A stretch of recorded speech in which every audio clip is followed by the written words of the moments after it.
Get ready, cause it's about time for you to speak your mind. Which camera are we on? We should make a dance. Girls Club. Super Secret Girls Club. Hi! Hey! Welcome back! We are here with episode 6 of this Super Secret Girls Club podcast. We took a week off, baby. Yeah, we did. And we have a new secret girl in the club.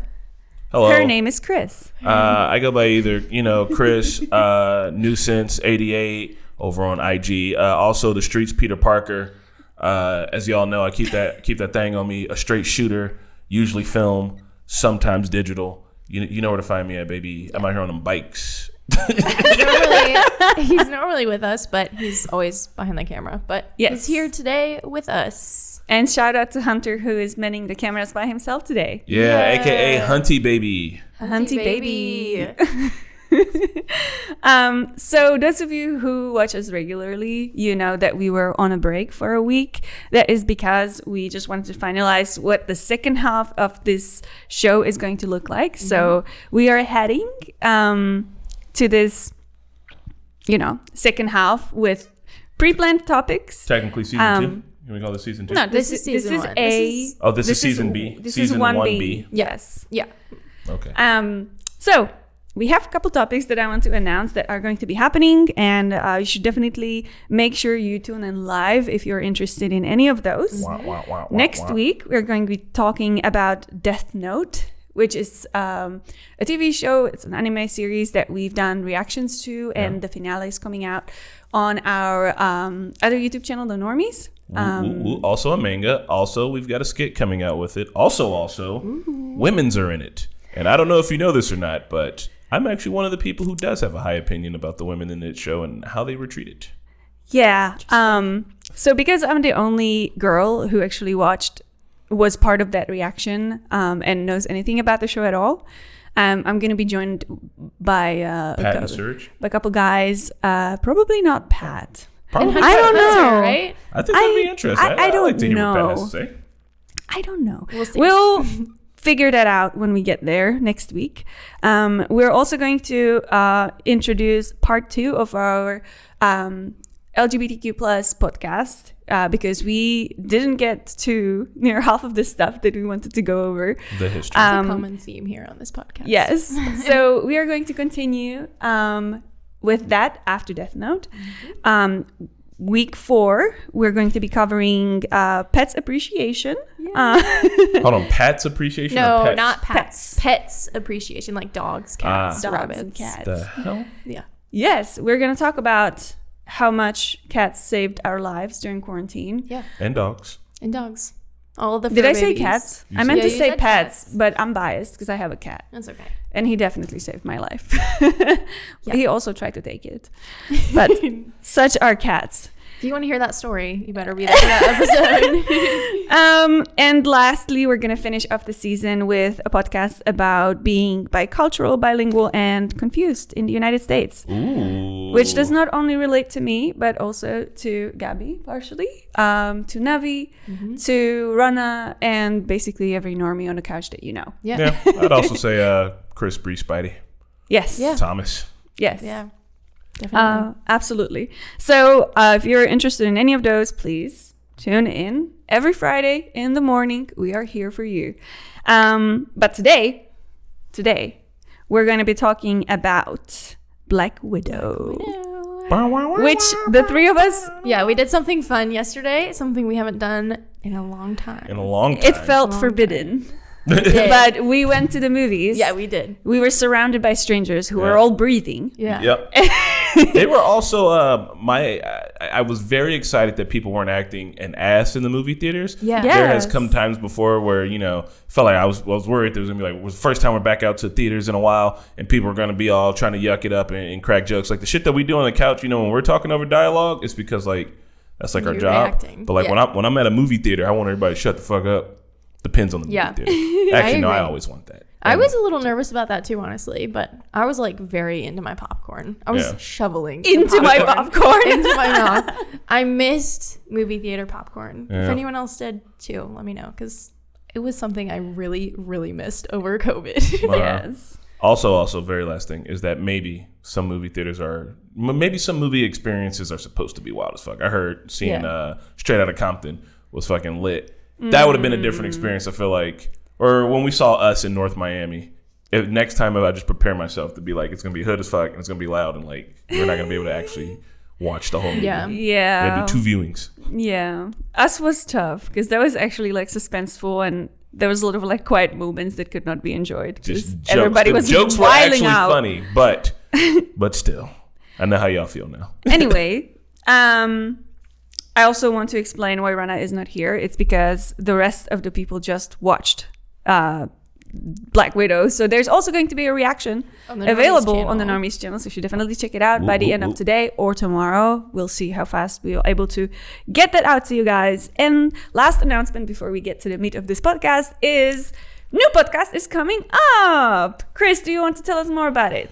Yeah. Hey guys, over here on camera number 1 because I am actively prepared. Also, it's kind of hard to tell which camera is going to be on. We need like lights or something. Yeah. You guys are doing good. You guys do a well job. A well job. So we're going to be doing another podcast, guys. Listen here. Bravo. A while ago, and we should probably do a skit about it because it was hilarious. Hot tub podcasts were a top tier thing. We pivoted to quickly get a hot tub on deck so that we can do the Dad Bod podcast, which we were going to be able to do, but then other dad bods beat us to it because, well, they probably already had hot tubs on deck. So now our office has a hot tub in it, and we don't exactly have the means necessary to start doing that podcast all the way. So in the future, we're going to be bringing back the Talking Normies podcast. It's just going to be happening in a hot tub, and it's going to be fun. We will be discussing occasional dad bod episodes where we just kind of sit around and be a bunch of pre-dads goofing around in a hot tub, which sounds kind of homoerotic, but you know, if you're into that, you're into that. And then we're gonna be talking about shows like we used to do. Lots of hairy nipples. Yeah, I remember that. Lots of hairy nipples. Yeah. Women have hairy nipples too, and I think that it's really disencouraging that you're talking about the boys like that. All right, our bodies are beautiful. I don't want to look like a seal. I want to be the man rug that I am. Yeah. You got Speaking this. of man rugs, we have a visitor. So now that we're done with the announcements, let's just get to it. For those of you who don't want to get spoiled at all on a movie and haven't seen a movie, you're gonna have to bounce. Come back in 15. We should be done talking about that movie, and we're just gonna talk about other female characters in the Marvel universe. But regardless, for those of you who want to stay, we are going to avoid like the major plot points and major spoilers in this discussion, so you can still be able to enjoy the movie. But, you know, there are certain things that we are going to talk about that might seem like a spoiler. So stay or leave at your own discretion. Or please come back in 15 or mute. Go and watch the movie, then catch the Normies reaction that's coming out later, and then catch this podcast episode over on the Normies podcast channel. And then after That's the plan. That's the plan. Yeah. Catch knowledge. Catch knowledge. There was a spider on your back. Where is it? I got it. Oh, Lord. Where is it? Oh, I took a picture of a spider eating a thing earlier today.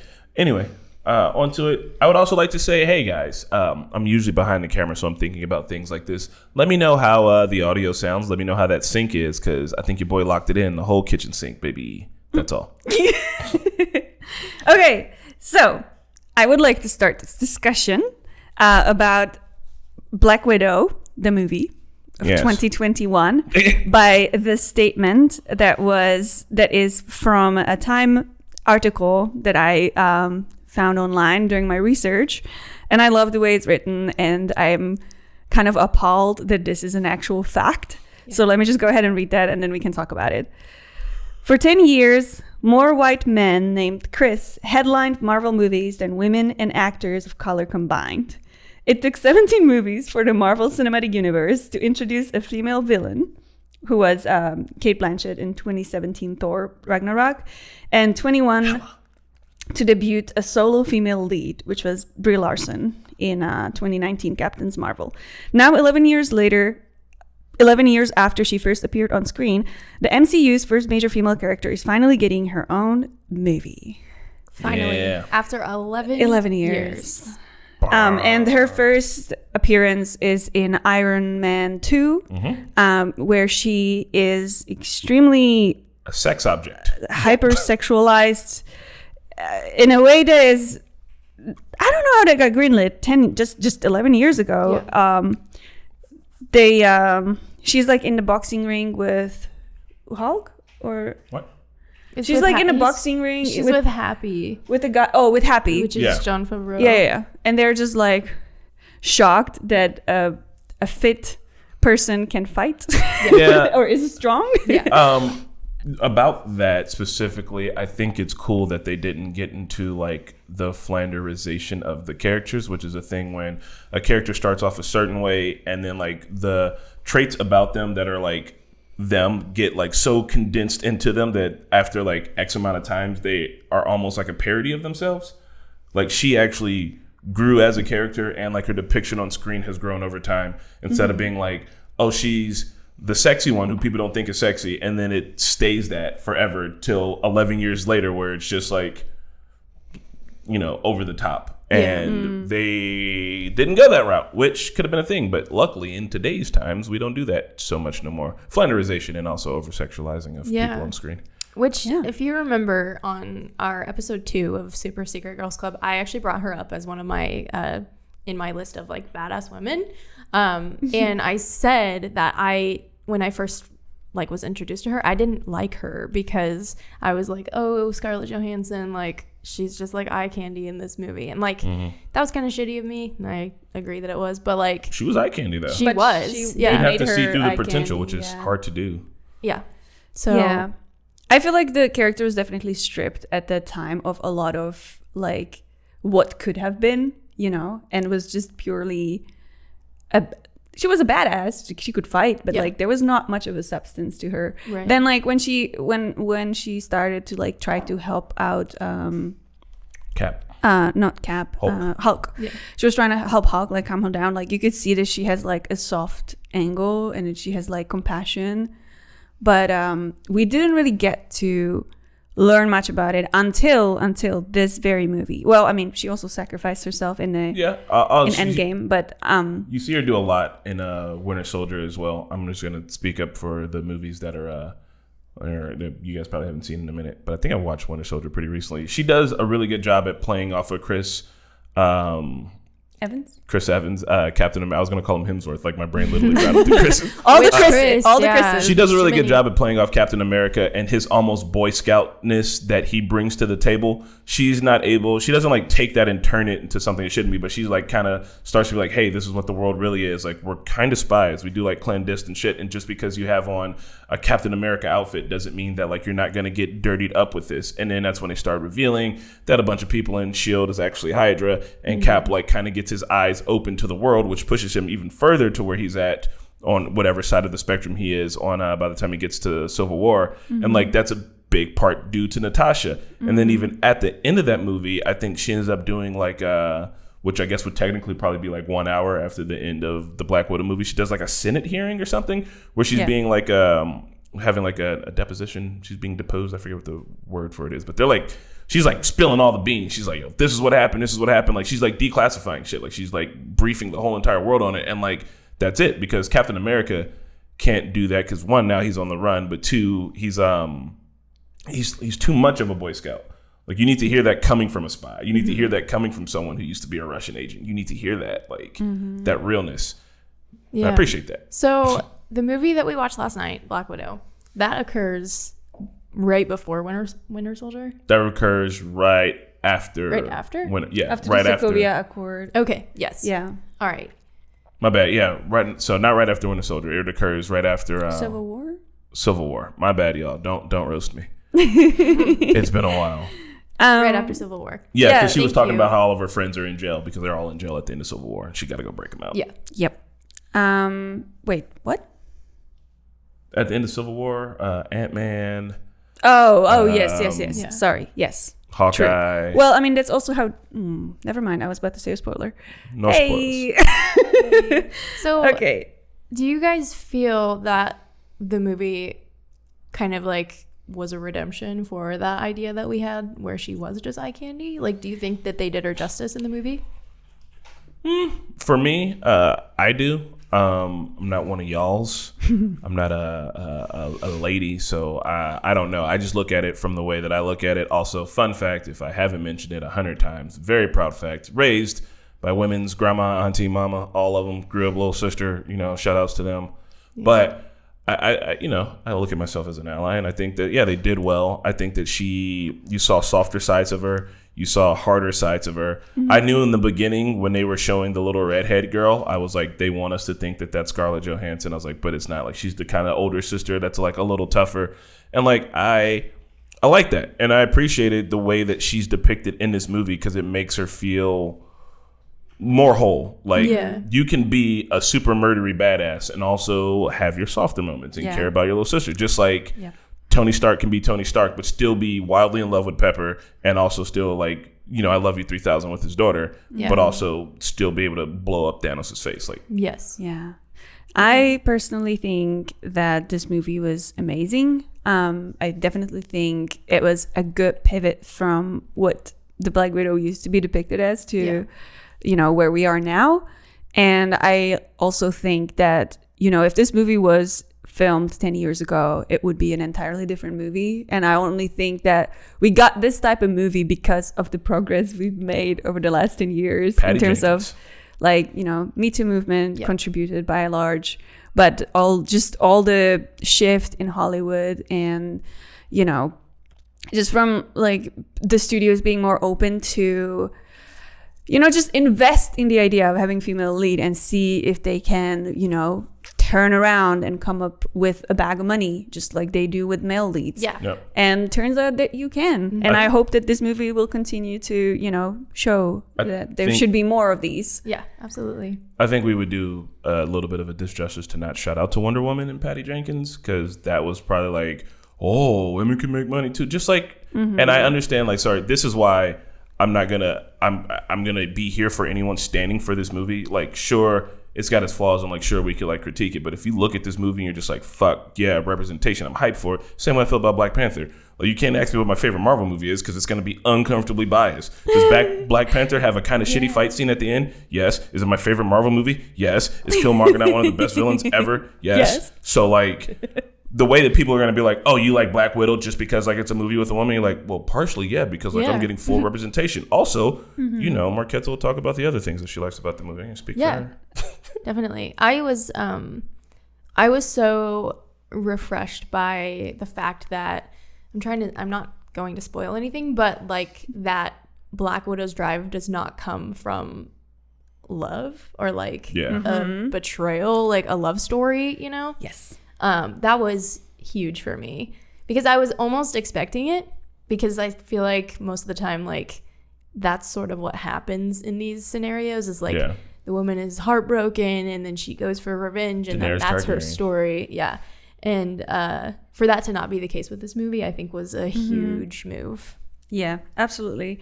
I want to add that this movie and WandaVision series truly made me realize how important representation is, because I'm a white person, so obviously I've had a lot of representation, but at the same time Russian people, Slavic people in general, are always portrayed as like fucking stupid, like either stupid or just pure evil, or they're just like goons with muscles, or they listen to terrible music.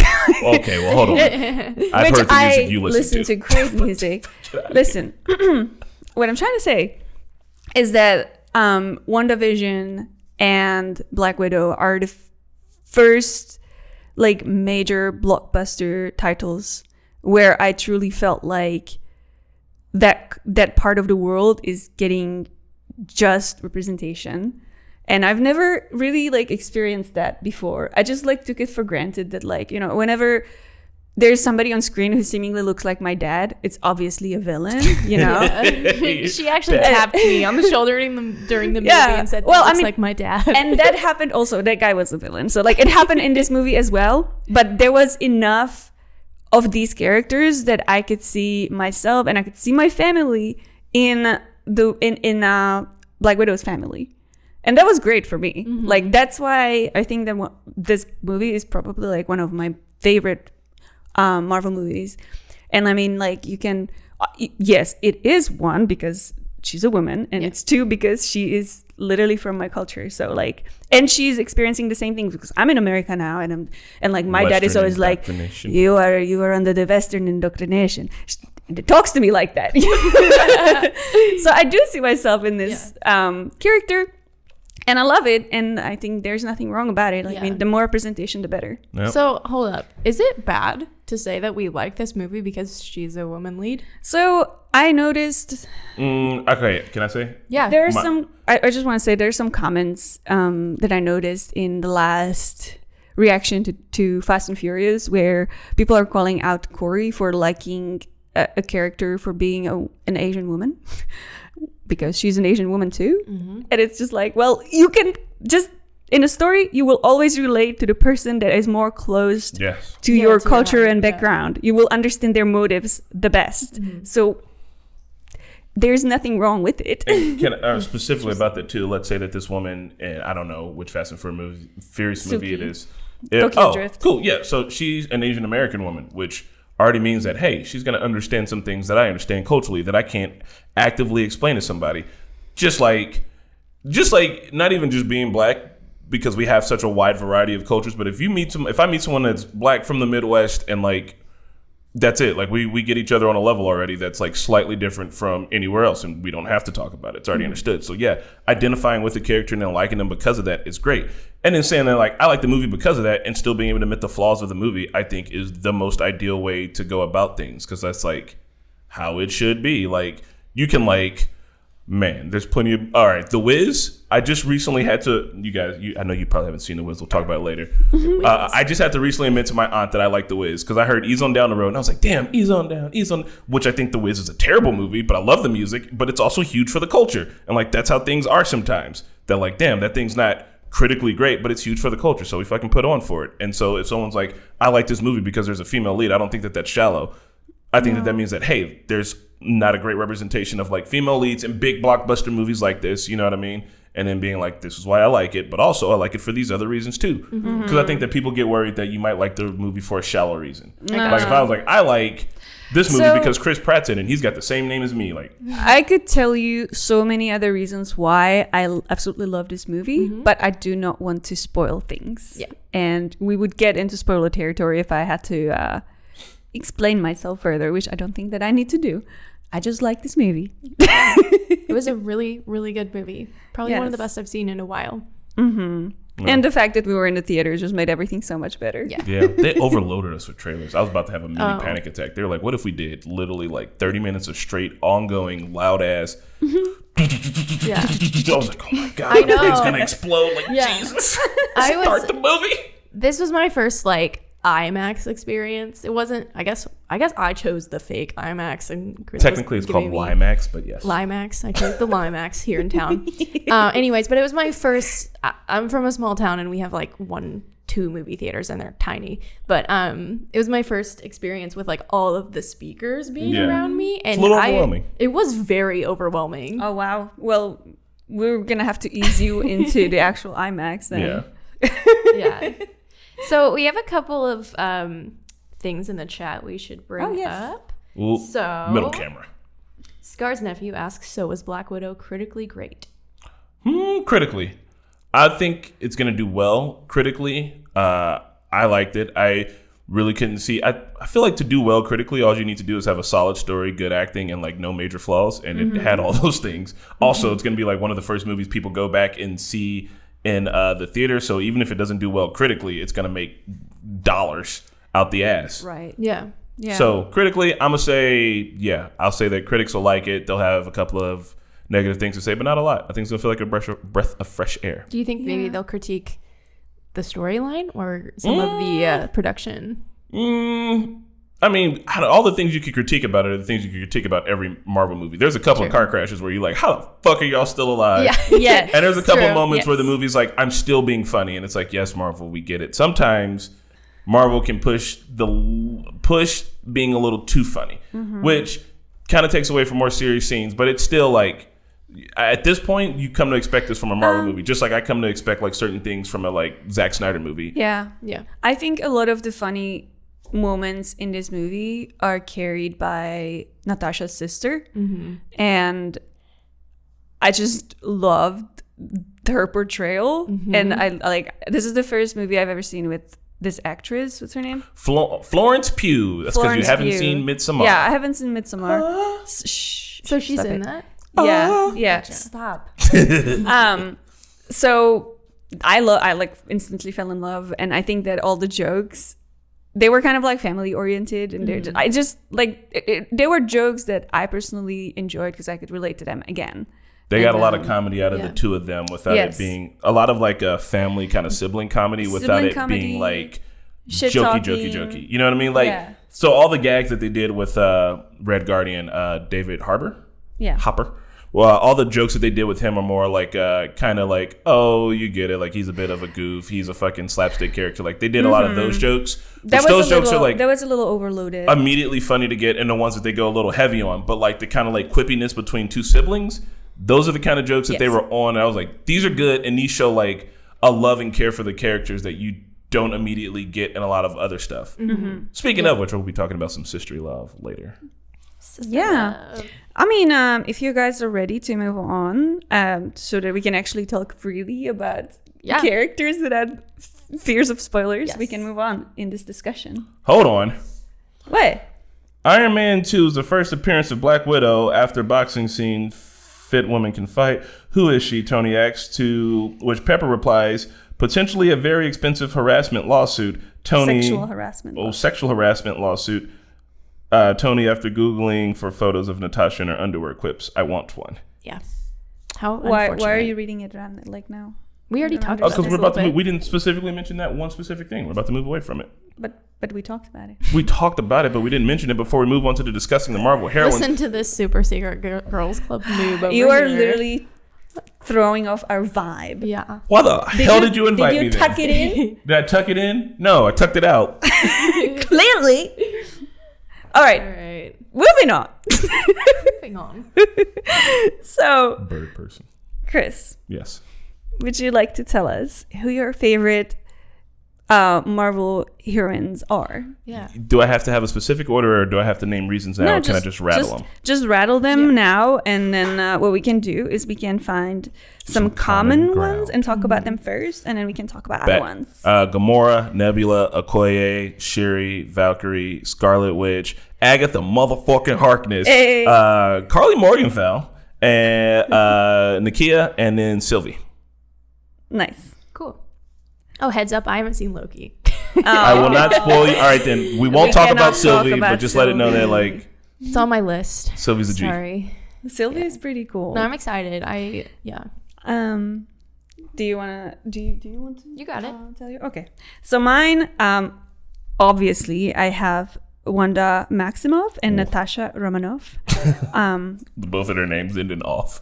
Yeah. Obviously. I have Nakia, Monica Rambeau, and Captain Marvel. I have it like on the same level. Gemma Simmons, Agent May, and Carly Morgenthau. Nice. Are a couple of the people on your guys' list from Agents of S.H.I.E.L.D.? Gemma Simmons and Agent May. Which I can't believe I forgot about Simmons and May. I feel terrible. Wow. I also have not seen Agents of S.H.I.E.L.D., but I've heard it's really good. Okay, I'm going to cross out the characters that we are not going to talk about. Oh, I'm sorry. It's okay. We're going to talk about Jenna Simmons and Agent May in the first season. And a little bit. Yeah. All right. My list is Shuri. Yep. Gamora, Black Widow, Okoye, and freaking Pepper Potts. Pepper Potts. The actual girl boss of all girl bosses ever. The first girl boss. I literally was going to say that's on my... Oh. I didn't mean to step on your line. Stealing her thunder, right. Chris. But yeah, Pepper Potts. She gets left out. Yeah. I do like Pepper. It's just after I was doing my research, then I found out that the terrible line they gave her. I was just like, oh, why did you do that? I think I'm more put off by Gwyneth Paltrow's goopness, but also, yes. And while I do absolutely, I appreciate all the things that Pepper Potts does in the real world, she'd be like a lady Jeff Bezos, and I'd be like, I hate you just as much as I hate him. But really, I don't know. Running him. I don't feel that way about her. No, all right, maybe I'm going a little too hard on her. She's all right. She just needs to make the list. So I noticed that there are no in our list there's no appearance of any of like the feminization of like characters like Hulk, like She-Hulk. Like She-Hulk. Well, She-Hulk's not even around. Or Spider-Woman. Like, how do you guys... Spider-Gwen. How do you guys feel about, like, when there are characters that are, like, originally male, and then suddenly there's, like, a female version of that character? How does that make you guys feel? Because I kind of feel a certain way about it, but I want to hear from you first.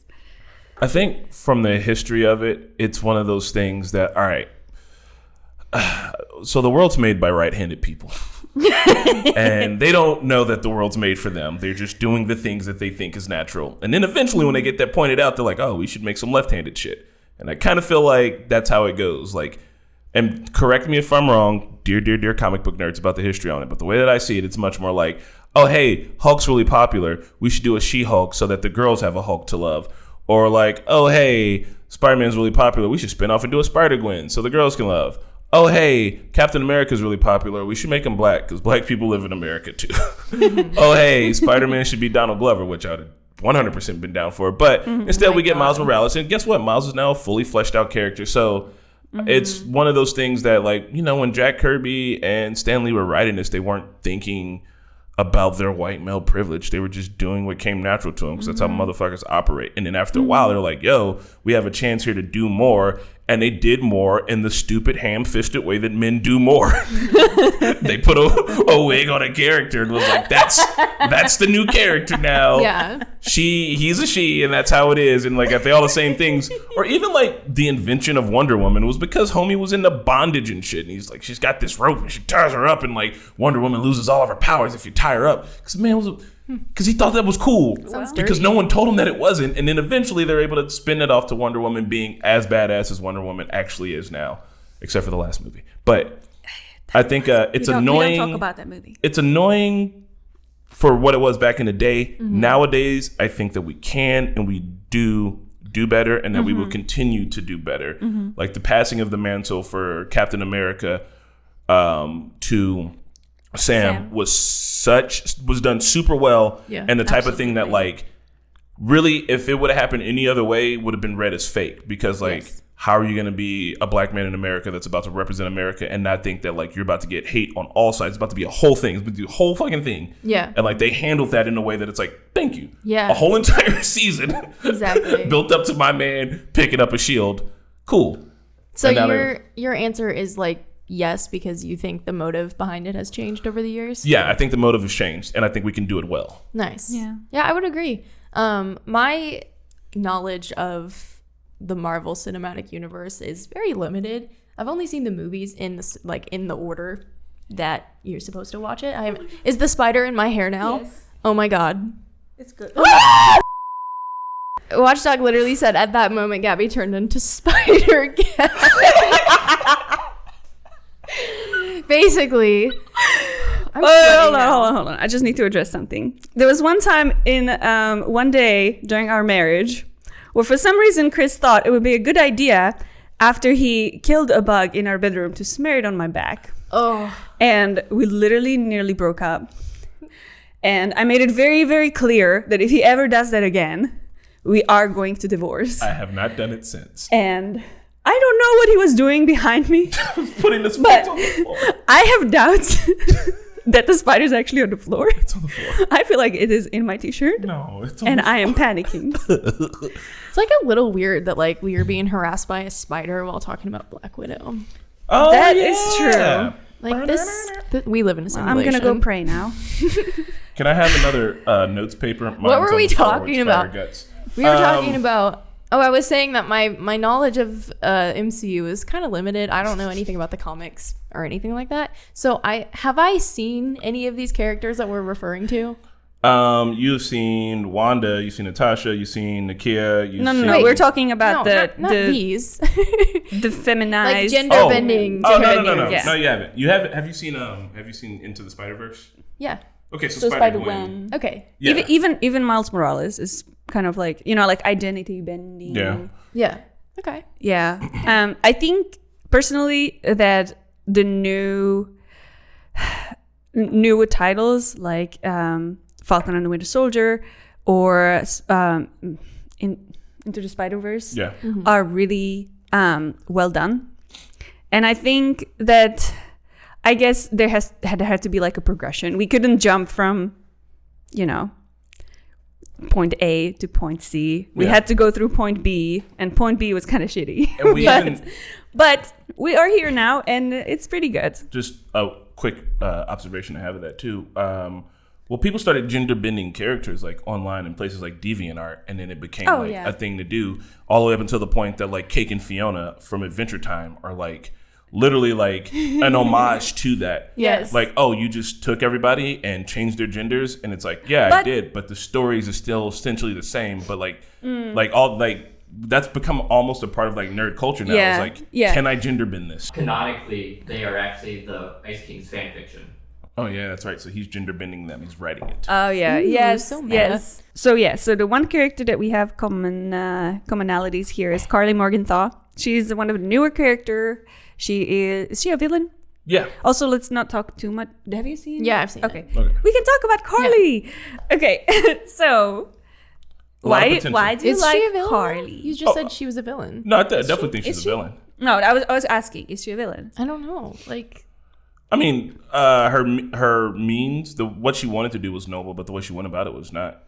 yeah. I definitely think she's a villain, but I also think that she had a lot of potential, a lot that kind of got wasted. So it's like an example of like I'm seeing in a character what could have been, and also the actress who plays her is Erin.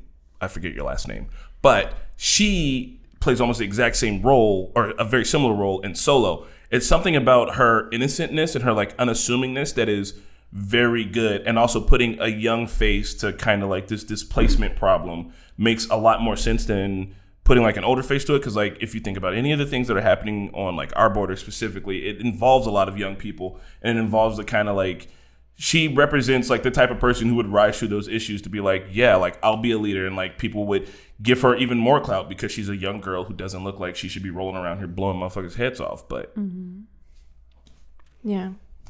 I really like Carly because I don't see her as a villain.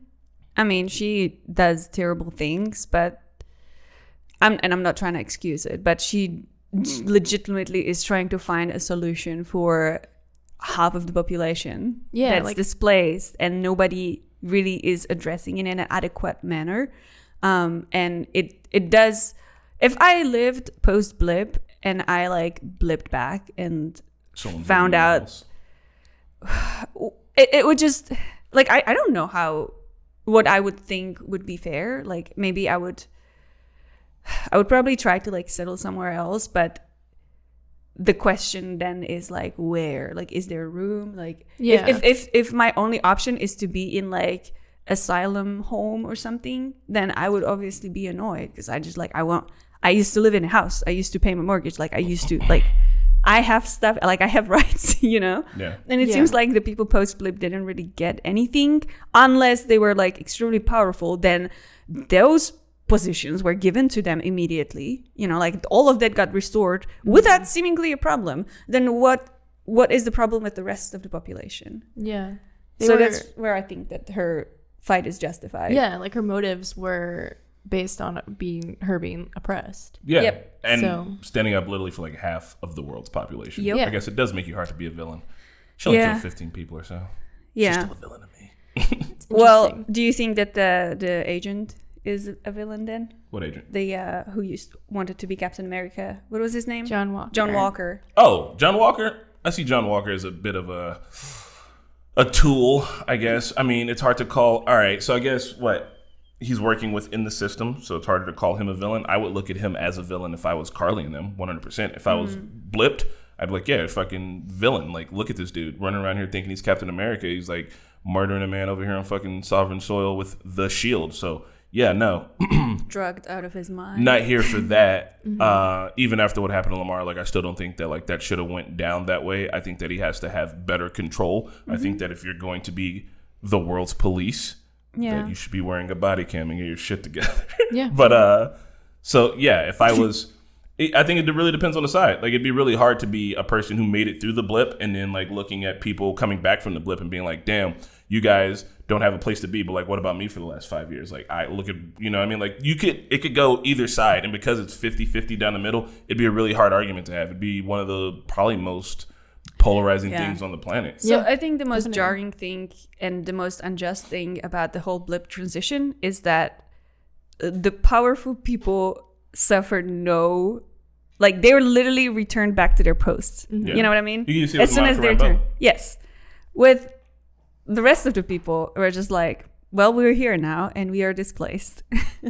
You know? Yeah. So Yeah. there was there were things handled differently. Like some people are better than others. And It was just overall not handled well. it was It problematic. was not handled well, which was tell you is the most realistic thing about it. Yeah. I'm pretty sure if it actually happened, that is how it would happen. Oh my God. Because we know people. Just worldwide refugees. People Yeah. Oh, fuck them. I feel like I didn't really come to these conclusions until after I had watched the whole season. Yeah. So it's interesting. Yeah. So Carly Morgenthau, definitely an interesting character. Wish we got more of her. Maybe they'll pull some shenanigans and we will. They always do. Gabby, why is Shuri on your list? She's also on Chris's list. So, do you want to go first? I already talked about her a little bit in episode 2. So, if you want to. Yeah. So here's the thing about Shuri. 1, she's a great little sibling, roasting her older brother. 2, because Iron Man and Hulk weren't around. Hulk, aka Bruce Banner. She's the smartest person on the planet. She's gonna be the one person that's gonna be able to help with the Infinity Stone. Like, they set her up like this, and she's also can throw Panther hands, which is tight. So like, she's a jack of all trades. She's young. She's smart. Like, these are the kind of people we want. We want women in the STEM fields. Yes. But like, once again, yada yada yada. Some representation. Like, it's just good to see. Like, you know what I mean? Like, sometimes you don't know if you can be a space astronaut until, you see somebody that look like you doing it. Sometimes you don't know you can be a scientist that can roast your other brother and also save the world by taking a, space rock out of a synthezoid's head until you see somebody else that look like you doing it. Yeah. And Shuri's funny. Yeah. She is. She's responsible for a lot of stuff too. Like, she made all of T'Challa's gear, and I don't know. I mean, like, he's a badass too, but like, he probably wouldn't be as big of a badass without her. Yeah. So She's the Q to his James Bond. and she has an awesome sense of humor. We love that. Yes. Yes. Yeah. I do love Shuri as well. But out of all the women of Wakanda, I appreciate Nakia the most. Young spy. I really like her diplomacy, because even though she has muscle power, and she has the entire what are they called? The female army. So Okoye has the Dora Milaje. Dora Milaje. But I mean, she works with them too. She's like a spy though. Oh. So the Dora Milaje are like the King's Guard and Right. the people that are gonna get out there and mix it up. Nakia works on like the back level spy shit. Oh, okay. Well, I take that back. However, she still has, her own muscle, and she uses it only when she has to. Like, she tries to rely on the power of her words, and You see it a lot in the that's casino what I scene. appreciate about her. Talk The no casino jitsu. scene. The casino scene in The Black Panther. Oh where, my God. Before everything pops off, like Okoye is kind of like ready Yes. to go. Yes. But then Nakia is kind of like, maybe we can like. She's ready to go too, but she's like, maybe there's a different way to do it, because she's like statecraft. Like, statecraft is important. She gives good counsel to the Black Panther as well. Yeah. Don't she freeze. does. Did he freeze? But I guess we spin that right off to then Okoye. Yes. Danny Guerrera, absolutely killing it. And then her just being like, she's got that pomp and circumstance. She's got that like, I guess the word is like haughtiness of like royalty almost, but like she isn't royalty, but she's like a knight. She acts like a knight. She carries herself like that. And like, there's no second guessing in what she does. There's no second guessing in what she says. And it, like nothing in what she, you know what I mean? Like, she's not, there's no need for statecraft, because she's like, I'm sorry, I said something and you didn't do it, and now I'm gonna beat the shit out of you. Yeah. And that's it. It's a 1-to-1. And like, she's like Sir Lancelot. Like, that's awesome. And then like, just like knowing that she's in the Dora Milaje and seeing like the Dora Milaje themselves, like even when they're in Black Panther, they're like, yeah, we got jurisdiction wherever we feel like it. And it's like, all right, one, if this was any other group of people, I'd be super annoyed by that. Like, if this was like, Team America showing up saying, I'm like, oh my God. But then like, for them, they're doing that whole thing, but it's a little ridiculous, and It's crazy. Yeah, it's all like Is that a dude? Yes, I am. from her like extreme loyalty too. Like Yeah. how she even is like willing to turn on her husband who's fighting on the other side, and she's like, without a doubt, I will hurt you for Wakanda. Yes. It's crazy. And that freaking scene in the casino where she like rips her wig off and like starts going, like that's freaking amazing. I Yeah. love that scene. Yes. I am curious to know why Agatha Harkness made it on Chris's list. One, we need more Is it villainesses. the wink? It's the wink. It's the Agatha all along. Literally hilarious. But also Catherine Hahn like holds it down. Like that's it. Yes, like she did. does a really good job acting this role. And like WandaVision was really fun, but without someone to play off of, I feel like, all right, so Wanda got a really good job to like show her wide range of like her personality in this, right? But without an Agatha to bounce off of, it would have been hard for her, I think, to kind of like solidify that. Like Agatha's this nosy neighbor and like was able to do all this stuff cool. And like I like that. I like it when two characters can work together to like show these parts of each other. And Catherine Hahn killed it like all day long. Like She did. 100. So Yeah. that makes it. That makes it. Well, I mean, she's a good character to me. Like I enjoyed her, but I don't. She was like, I don't know, maybe too comical. Yeah. You know, like I couldn't take her seriously half the time. Oh, I loved it. And her background, Plus the homages. her backstory. No, but like no, I appreciate the humor. Like it was great. But like as in terms of like, is this character like well developed? Is this character like relatable? Not really. You know what I mean? It's just, but her place is like comical relief and like something to bounce off of. Wanda was definitely like the best thing that could happen in that show. Yeah. Also, legitimately, I'm gonna give my answer like 50% to Agatha all along. This shit's still a bop. I want to rewatch it. I was very emotional at the end of that. Oh my show. god. Oh my god. Marketa folded into a crying. I mug. did. Yeah. I was a little napkin. All right, so then what about I see that we have Gamora. Yeah. What about Gamora? How do you feel about Gamora, Gabby? Gamora is awesome. She is also a badass, and I think like she holds that, I guess, title of like the deadliest woman in the universe. And like, So is it Zoe Saldana? what? I think so. The actress? Is it Zoe Oh, Saldana? I'm not sure. I think so, actually. But I think that holds up because she was raised by Thanos, like, you know, the guy that did the thing. Like, The snapping. yeah, like she probably is. And I feel like she was maybe almost like integral in like defeating him, you know, because like she could help them like better understand and like lead them to like And to him. her death was like one of the like not, I guess all the deaths in the Marvel universe are really real, but like it hit different because it wasn't just about her death, but it was also about character development, like for Thanos too, and for her. She was like, "Why are you crying?" She was like, "Oh, you're gonna have to give everybody something to love. Like you don't love anything." He looks at her, and in his fucking dark, stupid, twisted way, he's like, "No, I love you, and now I'm gonna kill you." Yeah. And it's just like she's like so appalled by it, and just her like even her whole entire relationship to the whole entire Guardians of the Galaxy. Like I like that, and I like that she's able to like kind of be a part of that team without becoming like the motherly figure, just because like she's the only like woman around before they get Mantis. But then she's also, her relationship with her sister is one of the most important things of Guardians 2, whole entire movie about found family, and then also in Endgame.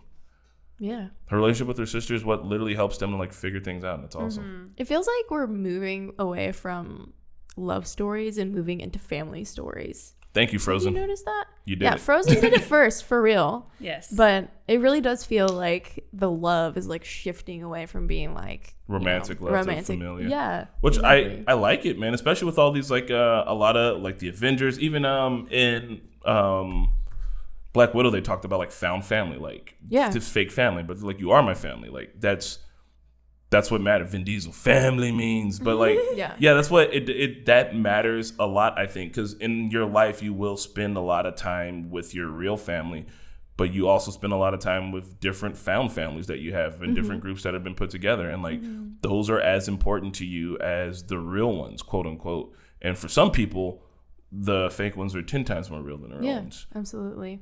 Like, you don't have to be blood to be family. Yeah, you don't. You get to choose your tribe, which is tight. And a lot of the stuff in Marvel is kind of all about that. Yeah. I feel like a lot of stuff is about that. I mean, but we're talking about Marvel right now, so Yeah. I'm trying to relate it. Yeah. I mean, we could talk. You want to talk about the Snyder Cut? No. We could talk about the Snyder Cut. I don't watch it. I don't want to talk about a Snyder Cut. I'm all over the place. You guys don't move around enough on camera. So, do you want to talk about anybody else? I don't think we have any more common characters. The last one. I want to talk about Wanda. Wanda? Yeah. Yeah. So Wanda obviously reminds me a lot of She's my favorite. my sweetheart here because of the whole Eastern Bloc feel, former Soviet countries or former communist countries, and just the way that Wanda also dips back into the past, into nostalgia for like refuge from like the terrible things in the future is me. If I can't sleep or if I'm having like a rough time, I will watch Futurama over again. That's it. And I know all y'all are probably on your 10th viewing of The Office or some shit. So like I really appreciate that. But also like older stuff, like we were just watching Married with Children and just kind of diving back into like that part of nostalgia that's like kind of gritty. And it's just like this shit is silly and I like love growing up with it. I love rewatching it. Like I like that. And I like that that's what her mind defaults to in like a tough situation. And then also like, all right, so the episode where they did the Halloween thing and the lady gave him a fish. And they're like, you remember back in Sokovia when we got a fish for Halloween at one time? I literally, in Czech, the first time we watched this Czech movie, it's called Polishki. It's like the #1 Czech movie. But there's a moment where it's during Christmas time and they're in the bathroom trying to have a holding their breath contest. Real silly shit. And there's a fish in the tub. And I'm like, yo, why the hell is there a fish in the tub? Like, this seems so culturally outside of the norm that I know. And Marketa's like, we put a fish in the tub for Christmas to keep it fresh before we eat it. And it's like, and then you see the like old lady handing them a fish on Halloween. I'm like, bro, that's not the fish in the tub thing, Gabby. It's Is fucking, it alive? Yeah, it's alive. Bitch is swimming around the tub, dog. It's a whole thing. It's a carp. I don't know who thought it would be a good idea to give kids a pet fish before Christmas and then serve it to them fried for dinner. I don't even understand how I was never traumatized by that. Or maybe I was. Did you name the fish? Yeah. What was it? I don't remember. We had one every year until I was like 7 or 8. Is So- it like, When I do do you still use the tub or like, is it? Yeah, I mean, you just scrub it a little bit. Yeah. It's The fine. fish fish goes is in in the there. morning, comes out at night, you shower the next day. No. Yeah. Also, since we're shitting on Europe, we're not shitting on Europe. We're not shitting. Sorry. Since we're culturally sharing things about Europe, people are going to see this as shitting. I want to shout outs to all the little tiny bathtubs they have with the little spray handle thing. I be in these bathtubs like cupping my man titties with my little fucking spray handle. So I can't get water, but there's no curtain or anything. And I'm like, the fish is in the tub more comfortable than I am. I got to... So... Anyway, Europe's cool, and seeing European representation inside, and I'm not just talking about like white folks. I mean like that hardcore. Damn, that shit is so like wildly different from anything I've ever seen. Yeah. Fish during Halloween. Yeah. That type of shit, I think is funny. It reminds me of her, and that's why I like Wanda. Yeah. That's sweet. Oh. Wanda is definitely like my favorite character. Yeah. And I just want her to be happy, Like she's been definitely. through so much, and all I want for her is just like when Vision died, I was just fucking broken. Which time? And I know, and she had to kill him too. Yeah. And then he came back. Like, come on. Also, Wanda, when she gets mad, her accent comes out. Yes. Okay, so I didn't want to talk about the accent. So, and I forgot to mention that, but this kind of continues to the spiel I had about representation. Like, I felt like throughout, like, living in the US, I've been trying to hide my accent and talk more like an American. And I feel like I've been succeeding in, like, hiding where I'm from. And now I'm kind of, like, disappointed at myself for ever trying to consciously do that. Yeah. But I was doing that because I didn't want to be like, I am a Russian spy. Like, I'm not Russian in the first place. And like, that's the first impulse that people would have because of my accent. That's because of Definitely. America. I mean, we do hold like a bias, like we talked about earlier, against Yeah. Russian people being evil. Like, Yeah. so, I mean, Yeah. maybe a sleeper. Can I ask you, do you drop your articles on purpose when you do it, or is it just like a thing that happens? No, it's articles are just like not part I of noticed this too. our language, so we just don't think about using them. I feel like I don't drop my. You do. Sometimes you do. I don't. I never know if you're doing it. After reading Seven Eves, which I'll mention every time I can get, there's a Russian character in this book who she drops her articles on purpose as like a straight like show of force, like a just to let you know that like I am a giant, strong Russian woman, and like I will not let you forget it. Like I will drop my articles on purpose. And I will drop. When Marketa does it, I never know. I'm like, you fucking trying to intimidate me? Maybe I do it subconsciously. You know, maybe we are truly evil without our articles. Yeah. Well, do we want to give any more? I do want to talk a little bit about Captain Marvel because I feel like that movie got a lot of negative rep, and the character is specifically portrayed by Brie Larson. Yeah. So let's talk about that a little bit. Have you seen? I didn't see it, but you can spoil it for me. It's okay. Have you seen any of the interviews with Brie Larson, who completely lacks what I'm going to call social awareness and a bit of humor? She didn't do any favors for. All right, so obviously people are gonna be like, "Oh, this woman is too powerful, too strong," blah blah blah blah blah, and then Brie Larson kind of like absolutely sucks in interviews, and in general, like her takes are pretty dull-ish. I don't know. She doesn't have a lot of charisma. I would. She's a great actress. I do want to say that, and she's like, I think she's like won several awards. Like she's an acclaimed actress, but I don't know what it is about her. Like I saw some of the interviews and I was like, what are you doing? Like she's very defensive in interviews to the point where it seems like she's just like very insecure for some reason. But I don't know. She has no reason to be that way, and it kind of makes me wonder if maybe just the fucking internet hate and harassment has gotten her to that point. Because I do like sometimes when I like read the comments, I get into my own head and I'm insecure, and then I get defensive. So I don't know if that's where that's coming from, and it's just kind of like self-fulfilled. But I don't think that all the negativity stemming from the movie was founded. Yeah. Because the movie wasn't that bad. Like if we look at fucking the second Wonder Woman, that was trash-tastic. Yeah. And I'll take Captain Marvel and deal with that. I will watch Captain Marvel 10 times on repeat rather than watch fucking Wonder Woman one more time. 1984 specifically. Yeah. So, okay. I don't know anything about the hate against the movie, but I will explain to you why I haven't seen it. Yeah. So I kind of was a little upset about her character because I felt, sorry if I like offend anyone, but I felt like her character was almost like a cop-out, which I know like we're following the comics and that's what happens in the comics, but like it was a little weird that they were like, oh, like we're stuck, we need to call Captain Marvel, and then but I was just kind of like, well, why didn't you call her before? Like, why is she just now? Like, there's been so many other situations in the past where she could have been useful. Yeah. Like, why now? I think I have an answer for you, which is also an explanation of why I like her as a character. And it's just because she's such a powerful being. She can literally go into space and travel across galaxies just by using her own energy.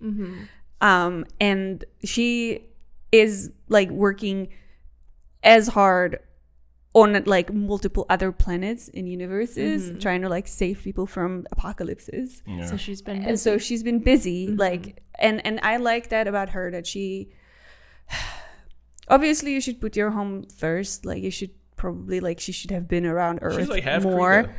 But the problem, the thing, but besides that, also I just love the fact that she cares for all life as much as she cares for the life of her, like the people that she's related to. You know what I mean? That part in because that's people often are kind of like especially during war. There's like like you know other people died, but they were from the other side. Like sometimes it makes me feel like if it's not like life of like for me, like if it's not Czech people's lives, then the news is not as big as if it's like Czech people that got affected. And the same goes for Americans. And same goes for I think like every country. Like the most noble thing that Captain Marvel said was when they're like, how come you're not here during Endgame? She's like, dude, like this happened everywhere in the universe. Like I'm out doing stuff. the reason why I thought the movie was cool, but like her as a character is hard for me to grasp. Yeah. It's for the same reason why I don't like Superman. It's because like when you become like Superman is the most powerful thing around. Like he literally pretty much can't be killed, and you need to look and examine Superman as a character. Like how can you grow as a character when you're essentially perfect, right? And seeing Captain Marvel, like how can there be a second Captain Marvel movie? Because her whole entire journey was self-actualization and realizing who she is and how powerful she is, which was tight, right? And she shows up at Endgame to like take care of shit. It's like, all right, that's cool. But like, how can she be implemented anymore when she is the most powerful being in the fucking universe, essentially? So it makes sense for her to be always off planet, always handling other shit around the universe because she's so strong. So that's a good way to keep her written out. But like, I don't know how you write this character back in because she solves all the problems. Which is like a writer's problem to have. Is like, this character's too strong, they solve all the problems. So maybe you take their powers away, or you take their identity away. I'm looking at you, Superman, when you don't know who you are for a minute there. Like, that's a whole entire thing, but they can't last for long, and it can't really be interesting. The Superman movies that came out in like the 90s and the early 80s, I think it was the early 80s and mostly the 90s, I can't remember. But all those movies were kind of campy and cheesy and made in a way that was like, oh, it doesn't matter that he's the most powerful man in the world because we can invent nuclear man or anything like this. But now, like, how can Carol Danvers do more when she's already the most powerful being ever? Yeah. And that is uninteresting to me. I hear you guys on that, and I think I can read the chat here. I can see that a lot of people agree to that type of sentiment. But that makes me wonder why they are also coming out with the girl Marvel. Oh, the Miss Marvel. She's Miss different. Marvel. She doesn't have the same powers. No. Okay. Separate character. But she's like inspired by her. Like, as literally, like, she's a kid. Oh, who she's was, like her favorite. Yeah. So she's just. She's like Deku. Okay. Never mind. That makes sense. Maybe Chris, like what you said about how like she was too powerful, I feel like that's maybe what I mean. Like that kind of like created like not plot holes, but like it takes you out. Convenient solution to like You have to almost suspend everything. your disbelief. When you're asking yourself in the movie like, why didn't they do this? Then like you've stepped out of the movie. Like the only time I had like, back to Black Widow, like a couple of those car crashes, I was like, okay. I'll throw like fine, but like it takes a brief second, it takes a pause, but like the movies expect you to be there, and now just knowing that like when Captain America is fighting Thanos and Thanos has all the Infinity Stones and he's punching Cap and Cap's holding back his fucking fist, you're like, Cap's just a dude with some like drugs, like he's just a guy from World War I who like happened to get the right super serum and he's like holding them off, right? But he's like a dude holding off the Mad Titan with all the Infinity Stones. That's awesome to see. Where like if you see Carol doing it, you're like, you're also the most powerful being on the planet, so like, that's expected. You know what I mean? It's kind of hard to give you that like extra like oomph in it. I can see that. But I don't think that that's really her fault or the writer's fault. They're kind of she's the most like, it's like having to write for Superman. Like I would never want to have to write for Superman. It'd be so fucking hard because he's perfect. You gotta do so much with Batman, do so much with like all these other characters, but like that's like it's like writing a Jesus comic book. Like where do you go? He is the most powerful. He has saved everyone. Isn't that what they're doing with Spider-Man? With Spider-Man, you mean Superman? Superman. I mean, Superman every single time they get the chance. It's always. Anyway, I think that we are ready to wrap things up. Do you guys want to give any more honorable mentions or anything else to say about this topic overall? About women in Marvel? Yeah. Just a big shout out to all the women behind the camera. Yeah. There's entire departments. I think I've mentioned this before. A lot of films are edited by women in the industry. Nothing. Just shout out to all of them because, like, for all the representation in front of the camera, they're also a gang of nerds like me who care about like what's behind the camera. And I think that that's awesome. And if I can give a quick recommendation. Shout outs to, I think her name's T Hopper over on YouTube, who talks about women behind the camera that do like a lot of film photography stuff. Look at that. Now I've added to the community. There we go. There you go. Go check that out. It doesn't have anything to do with Marvel, but it does have to do with women in cameras. So that's good enough. Yeah. Black Widow not only like provided representation specifically like because of Black Widow, but there were many other women in the movie too. So it really overall, I guess if I have like a closing thought, like I asked the question, like, was it a redemption? And I feel like I would say yes. Yeah. So I love Black Widow because it was like sisterhood oriented. Like it wasn't Malinka sister. like Yelena and Natasha. They obviously kind of like had to suss things out, but overall, like and with the rest of the widows, it was like obviously they had to fight to survive, but in the end, like, you know, everything kind of like wraps up in a nice bow, and it's just not as. I think if this movie was literally done 10 years ago, it would be such a terrible movie. It would be completely different. it would be totally You different. know, I think they would have also made the mistake of making most of the widows Russian and therefore Yes. white, when it makes 10 times more sense to, if you're going to have a clandestine spy organization all around the world, that your group of spies looks like they're from all around the world. Yeah. You know what I mean? Like, yes, James Bond is a master spy, but if they need to go do work in the Southern Hemisphere, unless they're in Australia, my man might struggle blending in a little bit. You might stick out. So like having a group of, like, I noticed that too. Like they even showed, there was one girl who they showed in the like intro. She had this really cool silhouette because she was a widow with a huge fro. And they also showed her like when they were attacking the apartment, you could only really see her silhouette. And then they showed her like maybe towards the end. And like I noticed her and I was like, damn, that's cool. Also makes sense that like we're an international spy organization. So like, look at us. Yeah. Our group is international. Yeah, it was great. It was great. We all agree. So guys, remember that there is going to be a reaction coming out either today or tomorrow. So you should definitely tune into the Normies channel and check that out. And next week we will be here with a bunch of dudes talking about Death Note, and we'll try to talk about the female characters in Death Note, and it's going to be extremely interesting. I might need a drink for that one. So Yeah. we will see you guys next Friday. Bye, You y'all. guys for being here. Turn it up. Cause it's about time for you Shout out to the to spider. speak your mind. Oh my god. Spider was Girls, Girls Club. Are we gonna raid? Oh yeah, we got a raid. Girls Club. Who are we gonna raid?